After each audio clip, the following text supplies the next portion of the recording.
Will here from Miami Spine and Performance in Hallandale Beach, soon to be in Hollywood, but we'll talk about that later. So a lot of you guys I know deal with shoulder pain. It's by now it's one of the most common, outside of neck and back pain, shoulder pain is the number one thing that I see in my clinic. A lot of that has to do with people lifting weights overhead, bench pressing, sitting with poor posture, boxing, jiu-jitsu injuries, getting in kimuras and arm bars, Americanas, all kinds of crazy jiu-jitsu stuff that we like to do. So, and people are always asking me, what kind of exercises should I do to make my shoulders healthier, right? People think of shoulders and they think, well, do I just need to do more overhead pressing? Do I need a stronger bench press? Well, those exercises are awesome for building muscle and strength, but there's actually other exercises that you should be doing to complement those exercises to make sure that your shoulder is balanced and in a good position. So I'm going to show you guys kind of a simple routine that for those of you that have been in the clinic here or have been treated by me with shoulder pain, some of these are going to look familiar, but this is a good little 4 or 5 exercise routine that you guys can do prior to lifting on your off days as accessory work to your main lifts to make sure, again, that your shoulder is healthy and balanced, because we're sort of, as a fitness community, are falling into this kind of forward shoulder, aesthetics, pecs and delts type of thing. And we're not doing enough training the rotator cuff and the muscles of the back. So the first exercise that I always have people start out with is an exercise that's very simple that a lot of people are aware of, but a lot of people are doing perhaps incorrectly. Okay? And that's going to be the band row. Okay? So with this exercise, the number one issue that I see with people is they'll pull the band or the cable or whatever the machine, and they'll do this, okay? Now if you look at my shoulder is coming more forwards as I pull the band. That's no good. That's right here, I'm using my biceps to pull that band, okay? If you're looking to build biceps, that's great, but if you're looking for shoulder health, you need to do it a little bit differently. So what I'm going to do is I'm going to pull my shoulders back behind my torso as I row, so that the shoulder itself goes backwards and almost disappears behind me. And then as I release, the shoulder's going to come forward, but I'm going to maintain good posture. And then again, I'm going to pull and roll my shoulders back, squeezing my shoulder blades, contracting my lats, and almost trying to screw my shoulders into the socket like this. And you'll feel as soon as you do it this way, your lats are going to be on fire, your rear delts are going to be on fire, shoulder blades, right? All the stuff that you want to be activating with a band row are going to be working, and these upper traps that we're trying to probably down-regulate are not going to be getting as much activity because we're pulling with all the muscles on the lower end, okay? So that's number one. So I usually have someone start with 10 or 15 band rows for 1 to 3 sets. From there, I'll have them do a banded pullover, okay? So that's the next exercise. And again, this could be done on a cable stack, on a machine, using a rope attachment, using a straight bar. The equipment doesn't really matter. It's more about the technique itself. Okay? This is an exercise that I like to use with people that have a really hard time finding their lats, right? Every time they row, they're like, I feel the front of my shoulder, I feel my bicep, I feel my neck, right? So if you have trouble finding your lats, this is a great exercise for that, okay? So I'm going to have the person stand in front of the band or the cable stack, hinge forward just a little bit, stick their butt back, and then I'm going to pull straight down to the sides of my hips or straight down to my pockets. And I'm using my lats to perform this motion. And then I'm going to control it up and pull everything back. So I'm rolling my shoulders back, I'm squeezing my lats hard, and as I'm releasing the band, I'm not releasing the tension on the lats, right? And I'm pulling my shoulders away from my ears, making sure the traps stay nice and lengthened, and pull down just like that.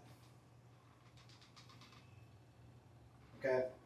So again, I'll have people work through, 1 to 3 sets of 10 to 15 of that pullover motion. It's a really great way to kind of get the lats activated, but also to get the shoulders pulled back. It's amazing. When you do a couple sets of these exercises and you finish the set, you'll literally feel like your posture's better because you'll have activated these muscles that are help holding the shoulders back and help with posture.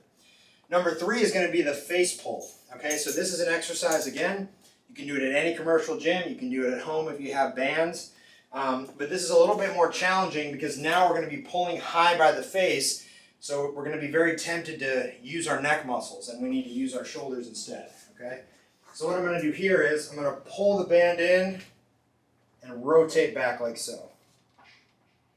Just like the row, pulling my shoulders behind me, keeping good posture and controlling all the way back, almost ending in this like field goal post position.